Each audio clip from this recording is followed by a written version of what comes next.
لو في جائزة عالمية لأكتر عادة دمرت حياة الملايين من البشر هتكون من نصيب التسويف. أكيد حصلت معاك قبل كده، تقعد قدام اللابتوب وعارف الشغل اللي وراك وفعلا تحاول تبدأ، بس فجأة تلاقي نفسك بتتفرج عن فيديو عن تاريخ البطاطس أو كيف تعيش الضفادع في الشتاء. بيحصل، أيوة بيحصل، ما تخبيش عليا، وأحب أقول لك إنك مش لوحدك. في فيديو النهاردة هنحل المشكلة دي من جذورها، وهنعرض أقوى 7 طرق مدروسة علميا عشان تتخلص من العادة دي نهائيا وتستعيد السيطرة على وقتك وحياتك. فهات قهوتك اللذيذة ويلا نبدأ.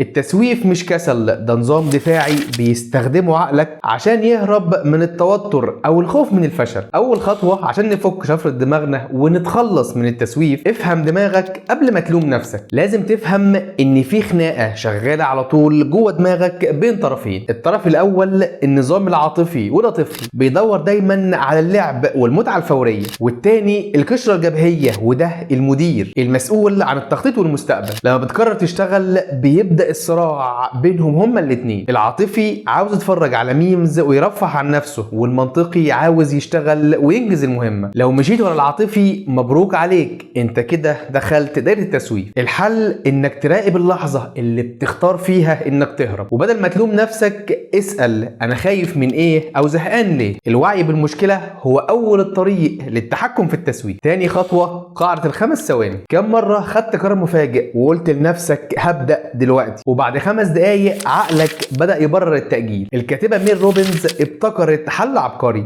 عد تنازليا 5 4 3 2 1 وابدأ على طول. العد ده بيقطع سلسلة التفكير السلبي وبيخلي الفعل أسرع من الأعذار، لأن المخ بيحتاج 5 ثواني بس عشان يثبت أي فعل صعب. لو متحركتش فيها غالبا مش تبدأ خالص. أول ما تجيلك فكرة زي قوم ذاكر أو قوم اشتغل، عد تنازليا وابدأ فورا بأي خطوة صغيرة. جربها دلوقتي واكتب لي في الكومنتات حسيت بإيه. ثالث خطوة اخدع نفسك بالمهام الصغيرة. في مثل بيقول رحلة ال1000 ميل بتبدأ بخطوة، بس دماغك بيحب يهرب قبل ما ياخد الخطوة دي. دماغك بيهرب من المهمات الكبيرة اللي شكلها مرعب. الحل في ظاهرة اسمها زيجارنيك افكت، تأثير زيجارنيك، اللي بتقول مجرد البدء في المهمة حتى لو كانت بسيطة بيدي المخ شعور بعدم الاكتمال، وده بيخليه يحاول يكملها. يعني بدل ما تقول هكتب بحث، قول هفتح صفحة وورد واكتب العنوان بس. بمجرد ما تبدأ هتدخل حالة الزخم وعقلك هيشتغل لوحده. رابع خطوة تقنية البومودور، عبارة عن 25 دقيقة شغل بتركيز و5 دقايق راحة، بتكررهم 4 مرات وبعدهم بتاخد راحة طويلة شوية. ليه الطريقة دي فعالة؟ لأن المخ البشري ما بيعرفش يركز لأكتر من 30 أو 40 دقيقة متواصلة. فبدل ما تضغط نفسك وتفشل، اشتغل على دفعات وخلي الجلسة الأولى سهلة، لأن ده بيكسر الجمود وبيخلي المهمة أسهل. خامس خطوة اربطوا المهام بالمكافآت. الإنسان كائن طماع شوية، بيحب يشوف نتيجة سريعة، ولو ما حصلتش بيزهق. عشان كده بنحب اللعب اللي بيدي إنجاز فوري أكتر من المذاكرة اللي نتيجتها بعد شهور. الحل كل ما تخلص جزء صغير من المهمة كافئ نفسك بحاجة بتحبها. اشرب مشروب بتحبه، أو 5 دقايق سوشيال ميديا، أو حلقة قصيرة من مسلسل بتحبه. المهم المكافأة تكون بعد الإنجاز مش قبله. أصلا أنا عارفك هتقولي هاخد المكافأة الأول عشان أعمل الشغل بأحسن طريقة. لا يا حبيبي، ده كده اسمه تسويف متقن. احفظها معايا، مهمة صغيرة بتساوي مكافأة صغيرة. سادس خطوة قلل المشتتات بذكاء. السوشيال ميديا مصممة عشان تخدع مخك وتخليه يفرز دوبامين رخيص. كل إشعار بيوصلك هو دعوة للتسويف وقتل للتركيز. مخك بيحتاج حوالي 20 دقيقة عشان يرجع لنفس مستوى التركيز اللي كان عليه قبل ما يتشتت. أنا عاوزك تخلق بيئة إنجاز حواليه، مكان مريح، أدواتك جاهزة، مفيش تشتت. اقفل الاشعارات، ارمي الموبايل في ورقه تانية. خلي جسمك وعقلك يعرفوا ان ده وقت شغل مش وقت استهبال. سابع خطوه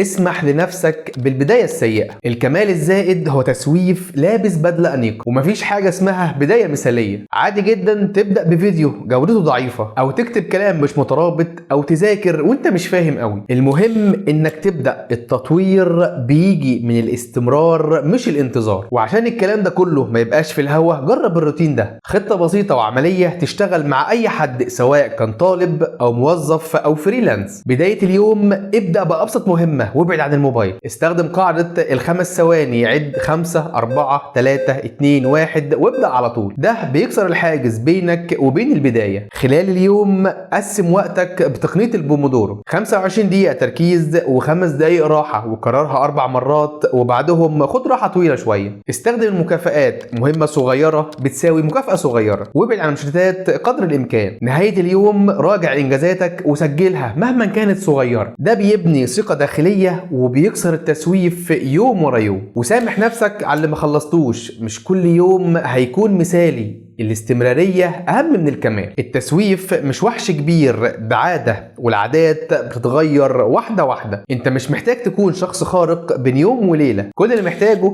انك تبدأ بخطوة واحدة صغيرة، بس المهم انك تكمل. اختار مهمة واحدة مأجلها بقالك فترة وابدأ فيها دلوقتي ب5 ثواني، ولو بدأت فعلا اكتب لي في الكومنتات بدأت. لايك لو الفيديو عجبك، شارك الفيديو مع معارفك واصحابك لعلهم يستفيدوا، ولو احنا على اليوتيوب نشترك على القناة، واشوفك الفيديو اللي جاي.